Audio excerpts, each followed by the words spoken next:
안녕하세요. 친절한 알파의 타로 배우기 검 9번 시작하겠습니다. 한 여인이 한밤중에 자다 일어난 것인지 아니면 잠을 못 이루고 있는 건지 이 상황적으로 여인이 매우 괴로워 보입니다. 이 손으로 얼굴을 가리고 있잖아요. 우리 말은 세수한다고 그러죠.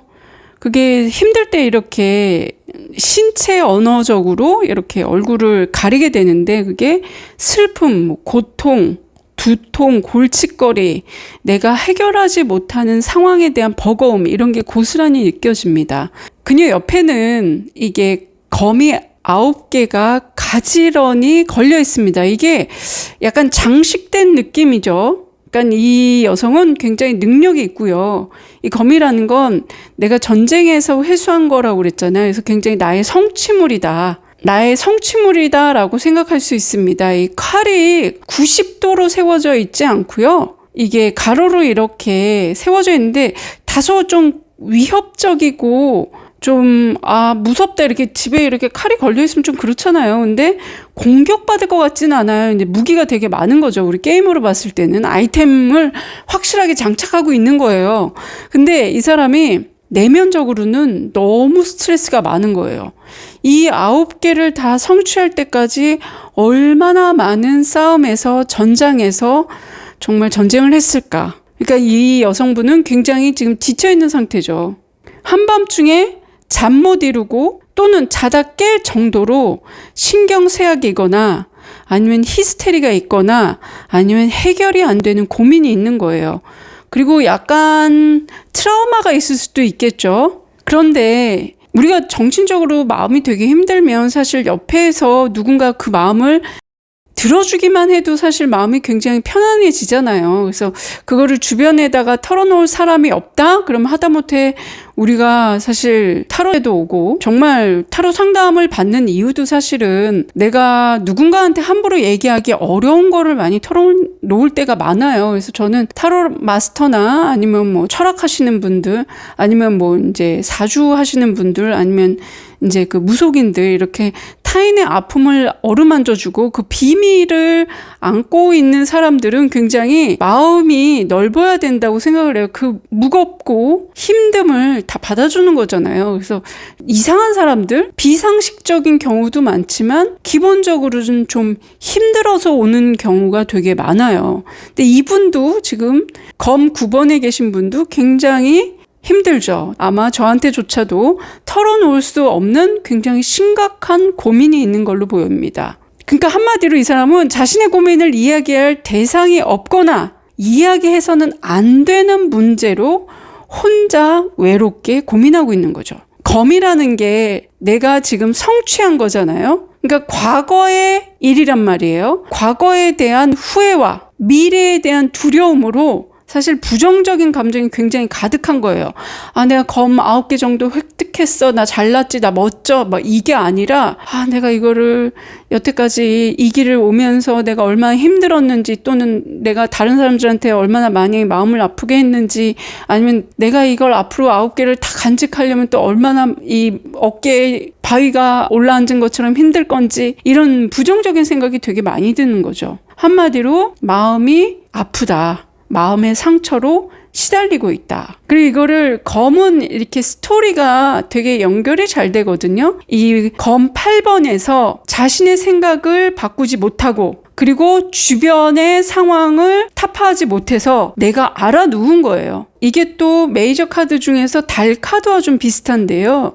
되게 어두운 밤에서 혼자 고민하고 있단 말이에요. 그래서 달이 은은하게 비춰주면 그 달빛을 쫓아서 내가 가면 되는데 이 사람은 내가 이루어 놓은 과거의 어떤 성과, 성취물을 즐기지 못하고 버거운 거예요. 이 사람 굉장히 똑똑하고 많은 걸 했고 능력이 있고 하지만 나는 완전히 번아웃이라고 그러죠. 완전 넉다운 되고 완전 아무것도 못할 것 같아. 이건 병원에 며칠 입원해 있어야 될 것 같고 요양해야 될 것 같고 이 검이라는 건 사실 여러 번 말씀드렸지만 숫자가 올라갈수록 내가 만든 족쇄가 점점 많아지는 거예요. 제일 처음에 그냥 발에 하나 족쇄 하나 단 게 아니라 지금은 온 몸에 이렇게 막 족쇄가 매달린 것 같은 그런 정신적인 스트레스, 압박감이 굉장히 많은 거죠. 그러니까 상황이 계속해서 좀 나빠지는 거예요. 근데 진짜로 나쁘냐 그게 아니라 내 마음속에서 내가 생각하는,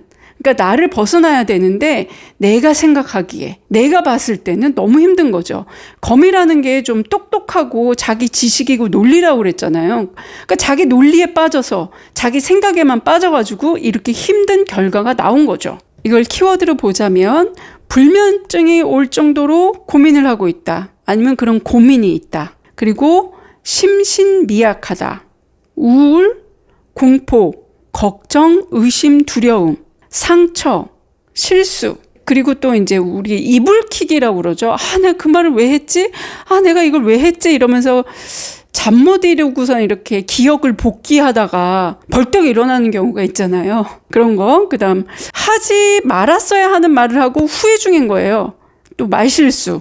하지 말았어야 했는데 라고 후회하는 거고, 히스테릭. 그다음 이제 그리고 주변에서 상처를 되게 많이 받은 거죠. 마음은 굉장히 황폐하고 처량하고 고독하고 쓸쓸합니다. 약간 이럴 때 기가 많이 약해져 있다고 그러죠. 이 동양학에서는. 한의학에서도 기를 보충해야 됩니다 이러는데, 사실 가위 눌림도 뭐 과학이나 의학이나 아니면 무속이나 여러 가지 보는 그 해석이 다 다르기는 한데, 결과적으로는 내가 약하고 스트레스를 많이 받을 때 사실 가위 눌림도 되게 자주 오거든요. 그리고 또 뭔가를 했는데 떳떳하지 못한 거예요. 말 못할 고민이 있는 거고, 수치스럽고 창피하고 쪽팔리고 정말 떳떳하지 못하고 번뇌, 집착, 슬픔, 비탄 이런 거 안 좋은 거 다 갖다 붙이면 되는데, 이게 그냥 단순히 내가 하룻밤 이틀밤 밤새서 받는 그런 스트레스가 아니라 이거는 정신병원이나 아니면 정신상담을 받아야 될 정도로의 아주 병적인 스트레스를 얘기를 합니다. 이걸 역방향으로 해석이 되면 그렇게 어려운 상황에서 벗어난다. 호전되고 내가 수습할 수 있는 능력이나 어떤 기력이나 에너지가 보충이 된다. 이렇게 얘기할 수 있습니다. 연애는요, 이 사람 연애할 수 있을 것 같아요. 연애 못하겠죠. 연애는 사실 되게 즐거운 거잖아요. 뭐 물론 즐거움과 동시에 고통도 따르지만 그게 정말 양날의 검이기 때문에 내가 즐거운 것만 찾을 수는 없어요. 연애할 때. 그러면 그냥 쾌락의 관계인 거고, 연애는 상대방의 시간과 일생의 일부분을 책임져 주는 거기 때문에 그 책임감과 동시에 부담과, 그리고 그렇게 관계를 잘 맞춰 나갔을 때 어떤 즐거움, 서로에 대한 믿음, 이런 게 생겨나가는 게 연애잖아요. 근데 이 사람은 너무 힘들어 죽겠는데 그 연애 되겠어요? 안 되죠. 그러니까 연애할 때 이 카드가 나왔다 그러면은, 아니면 상대방이 어떻게 지금 어떤가요? 라고 했는데 이렇게 나왔다 그러면은 이 사람은 마음부터 챙겨야 돼요. 자기 자신의 마음, 자신의 스트레스 이런 거부터. 사업도요, 스트레스가 최고조인 거예요. 그냥 뭐 금전이나 합격 이런 거 다 되게 안 좋게 나오죠. 그러니까 뭔가 진행할 수가 없어요. 나는 지금 한밤중에 있는 거란 말이에요. 앞도 깜깜하고 바깥에 나가도 누가 나를 찾아줄 것 같지도 않고 찾을 수도 없고 혼자서 끙끙 앓고 있는 거죠. 근데 이게 약간 조언의 카드로 나왔다. 그러면 좀 좋게 얘기해 줄 수 있죠. 우선은 좀 누군가에게 상담을 받아보는 게 낫다. 전문적인 상담을 받아보는 게 좋고, 그다음 그 사람이 거기에 이제 동하지 않을 때는 이 고통이나 문제라는 것도 사실 내가 인식할 때만 그런 거거든요. 남이 봤을 때는 아무것도 아닌데 나 혼자서 이렇게 문제라고 생각할 때가 있어요. 그러면은 그럴 때는 그냥 남의 의견을 받아들이는 것도 사실은 괜찮아요. 왜냐하면 그 사람의 의견을 받아들임으로써 내가 가벼워지거든요. 그 사람이 나를 이용해 먹거나 뭐 이렇게 가스라이팅 하거나 어떤 심리 조정을 하는 게 아니라 온전히 야, 그거는 사실 별거 아니야 라고 얘기했을 때 자존심 상해하지 않고 그거를 네 말도 맞구나 라고 조금 마음을 내려놓는 게 굉장히 중요해요.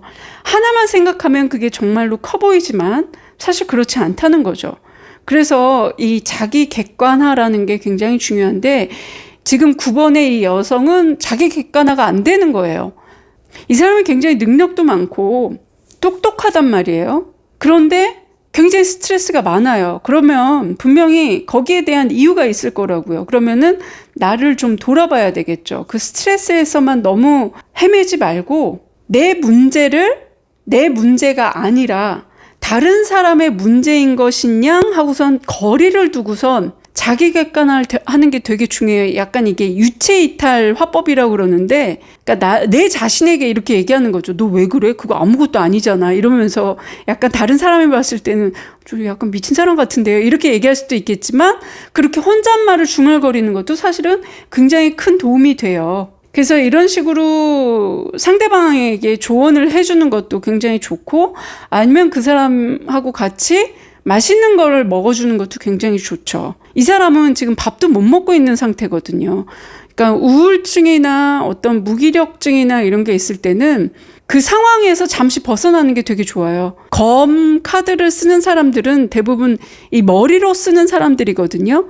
그럴 때는 머리 말고, 이성 말고, 논리 말고 약간 내 몸을 즐겁게 해주는 거. 그러니까 맛있는 걸 먹고 그 다음 즐겁게 놀이동산도 가고 재밌는 것도 보고 좀 단순하게 그렇게 치유를 하는 것도 굉장히 좋습니다. 그러니까 이걸 약간 조언 카드로 쓰실 때는 그런 식으로 좋게 말씀해 주시면 좋겠죠. 자, 지금까지 친절한 알파의 9번 검 카드였습니다. 감사합니다.